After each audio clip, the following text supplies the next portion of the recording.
La filière ergothérapie a accueilli au mois de septembre dernier 90 étudiantes et étudiants. C'est une très bonne nouvelle, on s'en réjouit puisque ça va permettre de répondre à la pénurie d'ergothérapeutes sur le terrain. Néanmoins, cette hausse implique aussi une augmentation du nombre d'offres de places de stage. À l'heure actuelle, nous ne disposons pas de suffisamment de places de stage pour chaque étudiant. C'est problématique et c'est problématique principalement pour le stage des niveaux 1. Je suis en deuxième année d'ergothérapie et puis j'étais en stage au CERIC pour mon stage de niveau 1. Le CERIC, c'est un cabinet dans la région de Morges qui a 13 ergothérapeutes qui travaillent en pédiatrie et en rééducation de la main. On accueille des stagiaires de niveau 1, 2, 3 actuellement. J'ai énormément appris. J'ai été super bien accueillie et quand j'ai eu les cours théoriques après, finalement ça a été bénéfique pour moi. J'ai vraiment vu mon évolution tout au long de ce stage. La formation pratique, c'est une étape clé. C'est au cours des stages que les étudiantes et étudiants vont mettre en pratique leurs connaissances théoriques. C'est là qu'ils vont développer des compétences nécessaires pour être les ergothérapeutes de demain. Mais pour cela, nous avons besoin de vous. Il est important de mentionner que le CAS de praticien formateur évolue. Une formation plus courte et plus accessible sera bientôt disponible.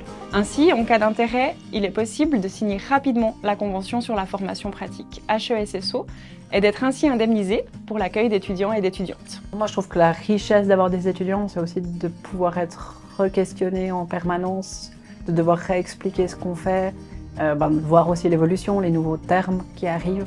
Pour moi, on peut accueillir des stages de niveau 1 en cabinet. Ça permet de travailler sur toutes les bases du processus de l'ergo. Les étudiants sont tout à fait capables, avec notre guidance, de poser des objectifs, de pouvoir réaliser des séances sous supervision et du coup d'avancer dans leur construction de l'ergothérapie et toutes ces connaissances sans avoir eu les cours théoriques sur la pédiatrie en particulier. L'école s'engage à accompagner les milieux dans cette démarche. Nous travaillons main dans la main avec les milieux qui accueillent nos étudiants.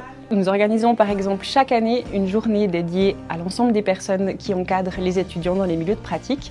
C'est un moment d'échange, d'information, de rencontre. Être en stage, même dans un cabinet indépendant, c'est une super expérience, ça peut nous apporter beaucoup. C'est vraiment un échange, un enrichissement, une mise aussi en lumière de notre pratique. Et finalement, d'expliquer les choses nous permet aussi, je trouve, de les clarifier pour nous quand on est dans des situations plus délicates parfois. Je trouve qu'on a un soutien qui est riche, une collaboration qui est agréable avec l'école. Que vous travaillez en milieu hospitalier, en institution, dans un service de soins à domicile ou encore dans un cabinet privé, votre contribution est précieuse. Ensemble, nous pouvons former des ergothérapeutes prêts à relever les défis de demain.